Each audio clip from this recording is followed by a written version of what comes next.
from Mickey and from me. Well, we have a lot of ground to cover today, so without further ado and with Mickey's permission, I'm going to plunge right in. John Macaulay says, Dear Lady C, I am not aware of Her Majesty the Queen ever putting a foot wrong in her 70-year reign. However, it may be a mistake to ignore the sentiment of her subjects regarding the Sussex problem. In your opinion, do you think much weight is given by the royal family to how the public feels?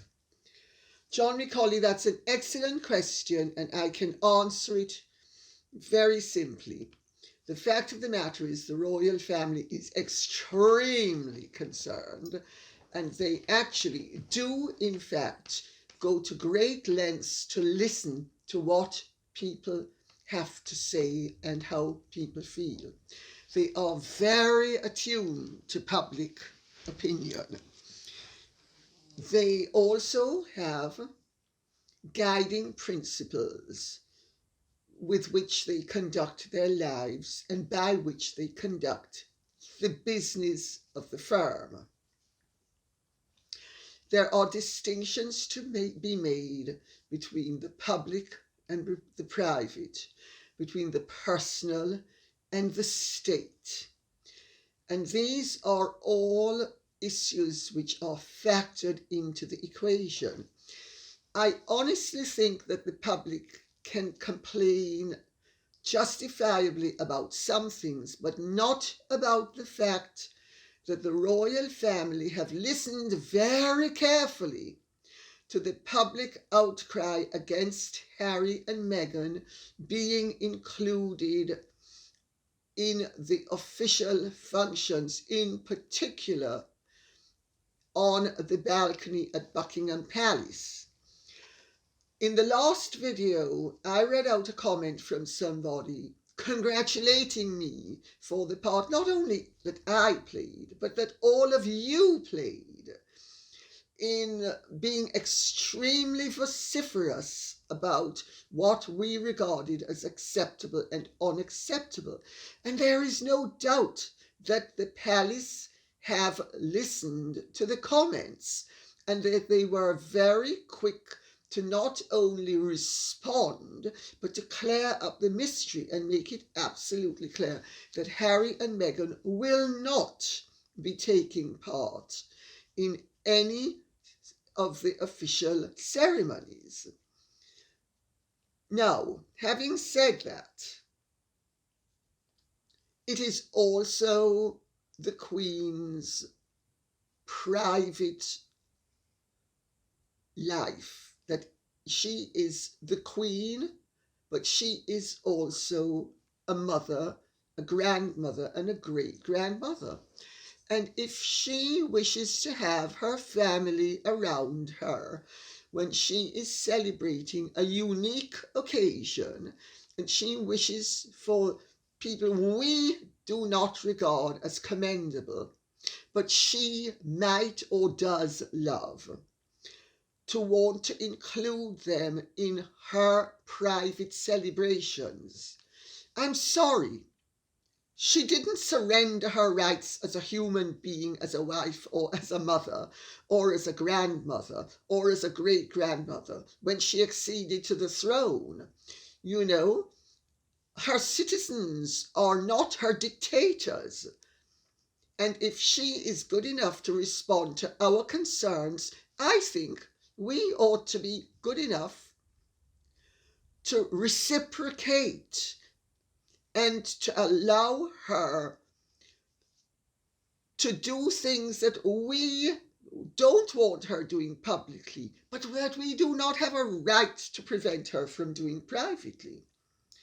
I mean, come on, the woman is 96 years old. She's not going to be around much longer. You only need to look at how frail she is to see that even whichever interpretation you give, these are the last days of her life. Maybe not literal days, but days in terms of the tail end of her life.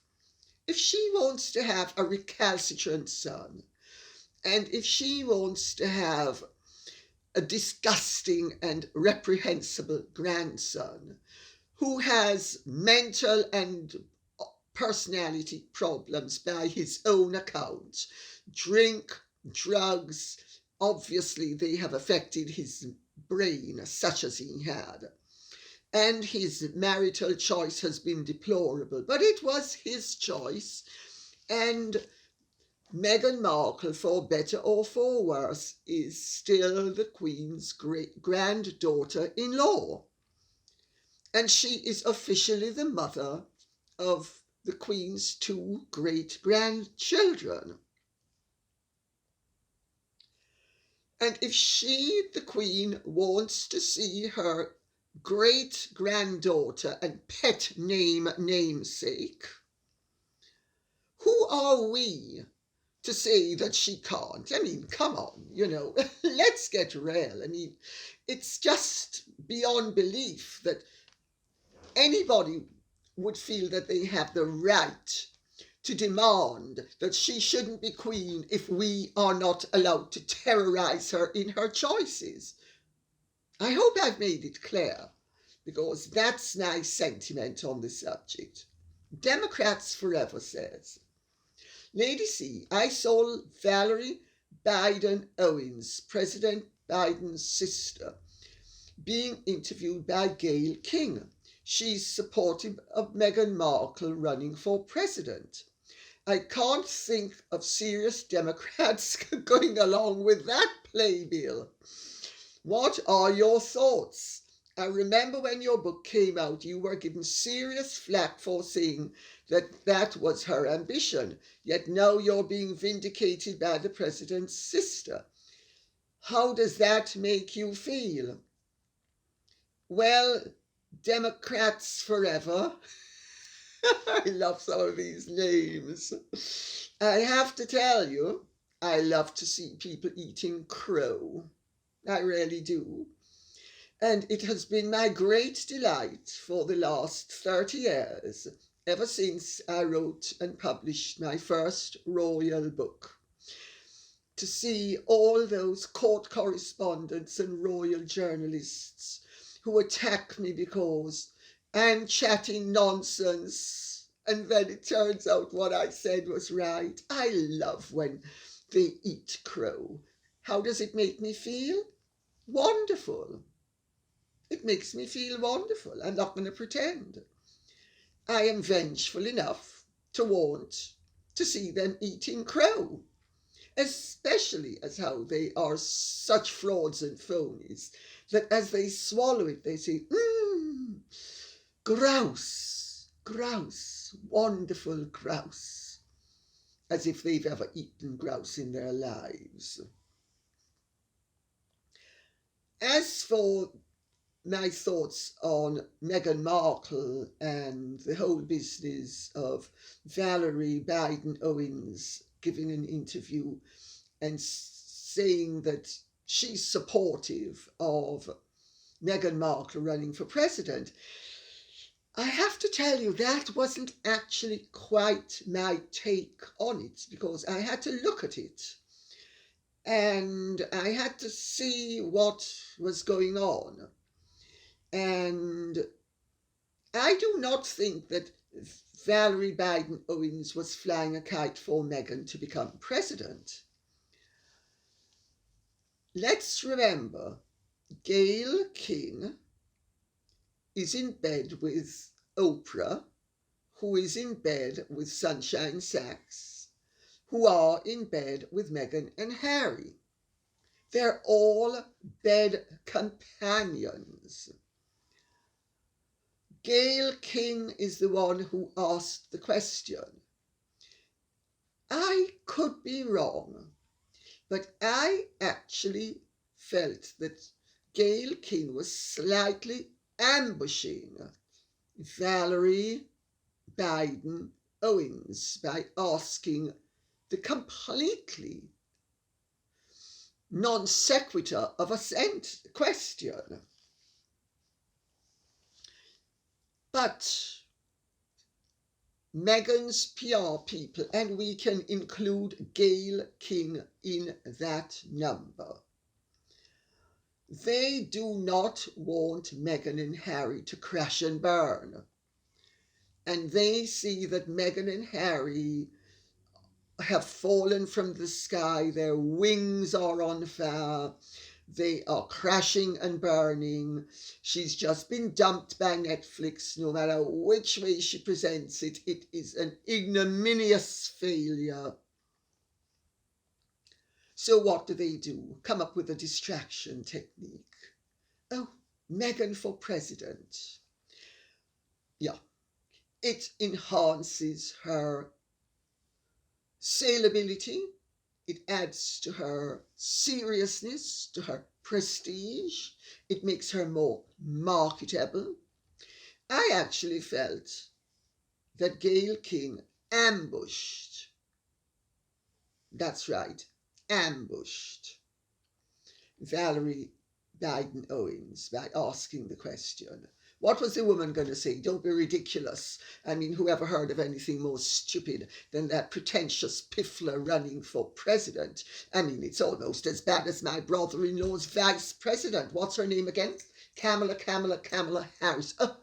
Yeah, the one who got 2% of the vote and who evidently nevertheless ended up being parachuted in as vice president, and who now nothing is heard of because she is so unsuitable. I don't think the Democrats need any more embarrassments. And also, I have to tell you, Alexandra Ocasio-Cortez would have a lot to say, number one, and that's a slightly droll aside. But what is not a droll aside is the fact that one of my long-standing friends is one of the top 3 Democrat women's best friends going back for 50 years. Now, there are 3. There are Michelle Obama, Hillary Clinton, and Nancy Pelosi. And I'm not going to say which one of the 3 it is, but I will say it's one of the 3. And this friend of mine tells me that the Democrats would sooner die than nominate Meghan Markle for even postmistress locally. They have nothing, serious Democrats have nothing but contempt for her electability. And that's not going to change because they have assessed her on the terms of presentability, character, performance, and whether it will fly where they are concerned or not. They don't want a crashing failure. They do not want Meghan Markle for president, now or in the future. They don't think she is electable. They don't think she has the right skills, personally, professionally, or in any other way. They actually, I have been told by someone else, regard her as something of a liability and embarrassment, but will trot her out as and when it suits them. And since it doesn't usually suit them, they keep her very much in the back bottom drawer. Okay? Lizzie says, hello, Lady C. I'm glad to hear you are following doctor's orders and taking it easy with your back. Have you seen the latest? Travalyst has a YouTube channel. I wasted my data watching their first uploaded video. What a load of childish twaddle. And I wonder why they have the comment section turned off. I can't wait to hear what you have to say about it. Well, Lizzie, you don't have to wait very long. Thanks to you, I had to look at it. If that's a stab at humour, I'm a bar of soap. You know, Harry and clearly the writers seem to think that wit is a four-letter word that begins with SH. I mean, never have I seen something that was so cack-handedly attempting to be funny and failing at every turn. Pathetic. But of course, Harry needs to get across the message that he's relatable, that he's just another guy. Well, Harry is not just another guy, aside from the fact that he's a British prince. He is far less intelligent and appealing than most men, even those who are really very undesirable. That's what I think of the performance. And anybody who wants to go and have a look and wants to laugh because it's so not funny, please feel free to do so. It's the Travalyst channel on YouTube. Chris CBMHXY says, these names. Dear Lady C, Harry has just done a short ad in New Zealand. Then he gives the details. Fair to say Harry is now using the Commonwealth country of New Zealand to launch an eco-tourist initiative. Wow! If you watch the video in the above link, it will show you it all. I only bring this to you because it is pure proof he is using his royal connection, and in my opinion, sullying the Queen and the royals via the Commonwealth now. Many thanks for your time. Cheers, Chris. Then he says, and this is the comment I left on this video, so presumably the comments weren't turned off initially, or they got turned off afterwards. I'm not sure which one. Kiwis are not dumb.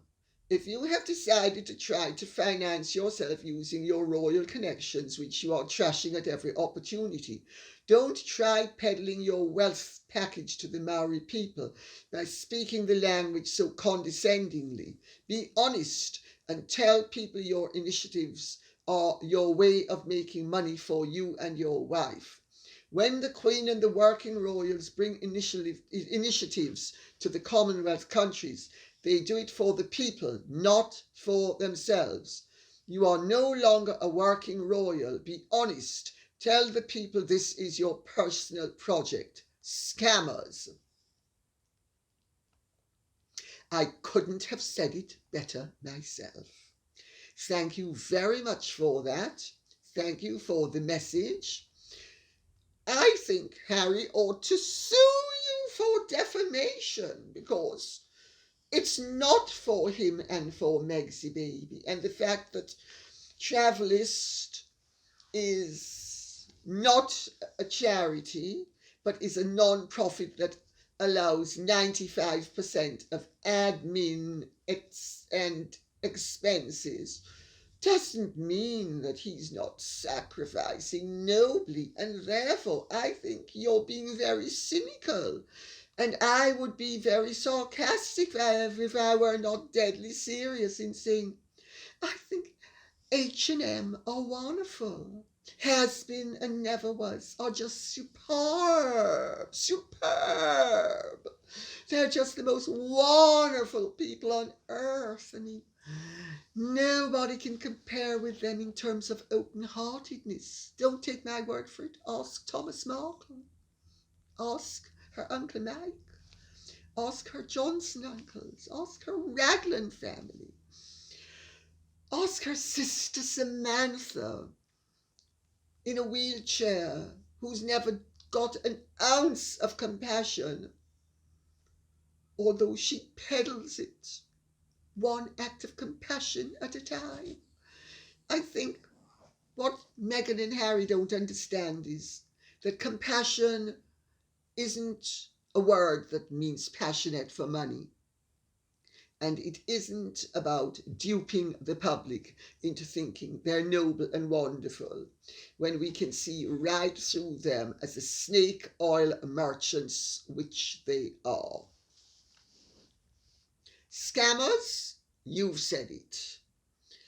It's one load of bull after another, projected from an oral orifice, when in fact they should be sitting face down on one of the 16 lavatories and expelling the substance directly into the lavatory bowl. Jess says, why do has and his never was have such an awful PR strategy? That's a very good question. Because it is an awful PR strategy. But you know, when you are empty and you want to make a lot of noise, any attention is better than none. Remember the expression, empty vessels make a lot of noise? They go clanking down off the parapet all the way down the road, bum, bum, bum, bum, bum, bum, bum, making endless noise. Objectionable, but everybody knows that the empty vessel is clattering down the road.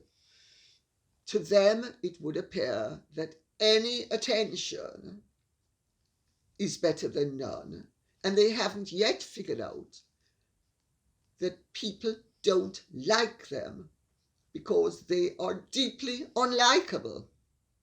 They really are deluded enough to think they are wonderful and everybody's going to think they're wonderful. Folie à deux, delusions of grandeur, absolute lack of insight, and it goes along with their personality types. Robert Stevenson says, something you've never addressed concerning Heard and Markle is that the men they're exploiting are weak and vulnerable, that they are easy targets. What do I say? Robert Stevenson, you're absolutely right. I have never addressed it, and I'm going to address it now. I will tell you, I had to be in therapy for years before I could come to terms with the fact that I had married someone who had neither scruples nor conscience. If you are basically a decent person, I mean, nobody's perfect, but if you're basically a decent person, you basically go through life trying to do good. Well, your default position is good. It's really difficult to appreciate that the default position of others is not good.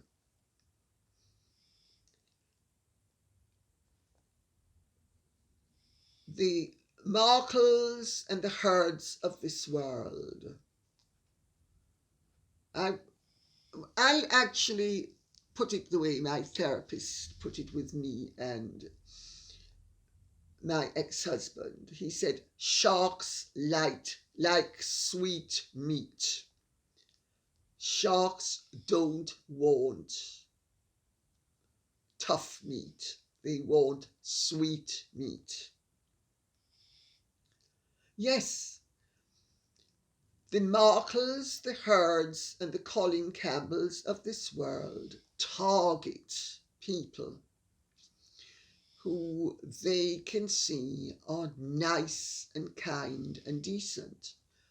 And if they're lucky enough and have vulnerabilities that they can play upon to their advantage.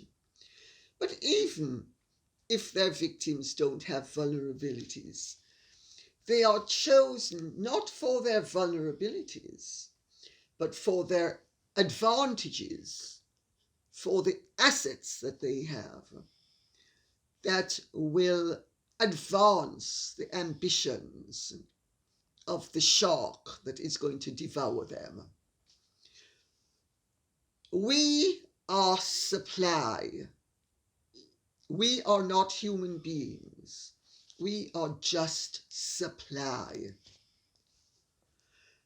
They may love bomb us. They may put their best foot forward. They may tell us how marvellous we are and pretend how marvellous they are. It doesn't last very long. As soon as they are satisfied that there's no need for them to maintain the act anymore, it stops. Easy targets, ideal victims. But I'm here to tell you, victimhood is a very interesting thing, because people of a certain ilk will look at you and think you're an ideal victim when in fact you are anything but. I will use an example. I had a lawyer called Christopher Stuart Moore who said to me, in terms of the newspapers that we were suing, he said, you know, I just don't understand how they haven't figured out that you're the worst person to take on, because you are anything but an ideal victim. And then he thought it was in his financial interest to turn me into what he thought was an ideal victim. And all of a sudden, he completely jettisoned every bit of his perceptiveness and ended up with me suing him over a period of years to get back the money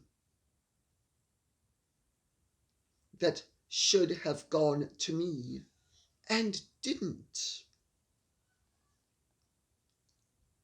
So, even intelligent people, when it is in their interest, and it's always worldly interest, I've never seen where it wasn't worldly interest, they will override their own perceptiveness as they take off their sheep's clothing, come out as the wolves that they really are, and ferociously attack, in the hope that they will fatten themselves. But yes, each person does have vulnerabilities, and I can tell you, people of that nature are very adept at spotting your vulnerabilities and playing upon them for all they are worth, even when they know that despite your vulnerabilities, as Christopher Stuart Moore knew with me, that I might have vulnerabilities, but I'm no pushover, and nobody takes me on and prevails in the long run. But he still did.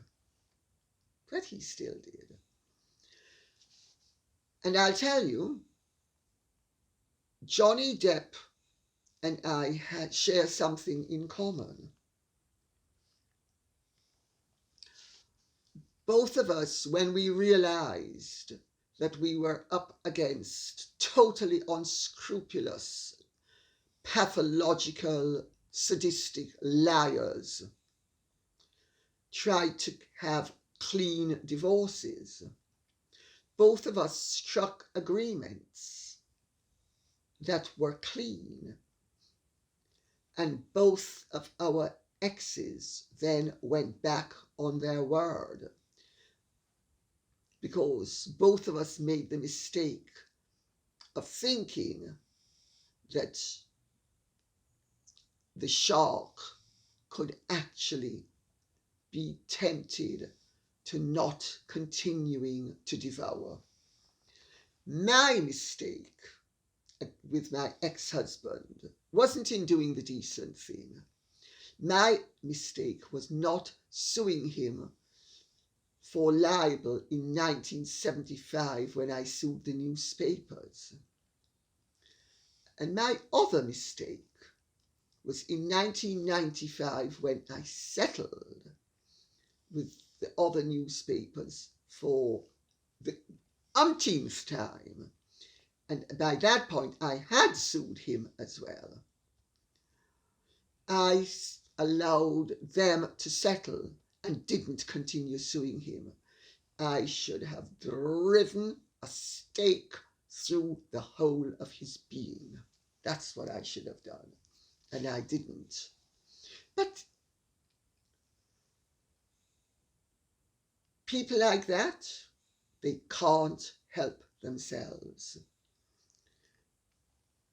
And we need to help ourselves, because otherwise they will ruin our lives. Matthew Barnes says, I noticed that when Amber Heard was using a tissue to wipe her nose that was not running, nor did she have any tears, I noticed that she was trying really hard to hide something huge. She was sniffing something into one side of her nose while closing the other side with her finger. Laugh out loud. What a terrible liar and hypocrite she is. She should be tested for drugs immediately. Love your content and especially enjoy your personal observations and lovely voice. Thank you very much, Matthew Barnes. And yes, I'm going to reach for a tissue, and I'm going to do it.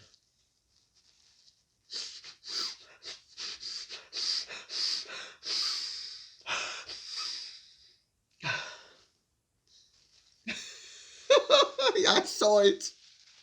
You couldn't make it up. Right under the nose of the judge. She's snorting for all it's worth. What she's snorting, it's not for me to say, but I can imagine. Mix, run, get the umbrella. It's starting to snow. Let's not forget that addicts cannot do without their fix. Not that I am for a minute suggesting that Amber Heard is addicted to anything except drama. And yes, and now what's that scene from Gone Girl? Oh yes, he threw me down on the counter. Oh yeah. And then what's the other one from that other movie? Oh gosh, I mustn't confuse her with, oh, and I was having a miscarriage. Julia Roberts scene in, oh yes, and yes, and then since I was holding the baby, I sang a lullaby. No. Was it Brahms' lullaby? Or was it something more contemporary? Oh, and spot the crayon, spot the crayon. That maid's not done her job. You couldn't make any of this up, you know. It is grotesquerie of the highest order. We are witnesses to the most appalling bad behavior. And we are treated to it by shameless exhibitionists who have no idea, because they lack insight, as to how completely reprehensible their conduct is to any decent human being. Julie Klein says, Lady C, I would like you to know that I am officially addicted to your books. Officially, etc. in block capitals with 3 exclamation marks. Thank you, Julie Klein. In the last few months, I have read Dan in private, listened to the Real Dan audiobook, And just today I received your Guide to Being a Modern Lady. 2 exclamation marks. And may I interject at this point and say, my dear, thank you very much. They cost an absolute fortune because they're out of print. Thank you very much. I'm very, very honoured. One question for you. If I want to bypass people already in their seat to get to my seat for either a concert or a movie and find the the space between myself and them even tighter, how do you suggest I handle that situation? Your biggest fan, Julie from Wisconsin, USA. P.S. Keep up the good work. Julie, thank you so much. You've made my day. Thank you. It's really simple. Say you are in the cinema, in a theatre, and you're sitting down, and somebody is crossing over you to get to their seat. They should face you. Their face is not going to connect with your face. But if they look away from you, and some people think that that's the correct way of doing it, but it's not, their posterior will be right in your face. And I'm afraid nobody wants to look at anybody's posterior. Well, certainly not in the cinema or in the theatre or in a stadium. So I hope that answers the question. And I hope this has been of some pleasure to all of you. If it has, please like, share, subscribe, press the notification bell, and remember, please keep the questions coming in. This cannot be done without you. God bless and goodbye.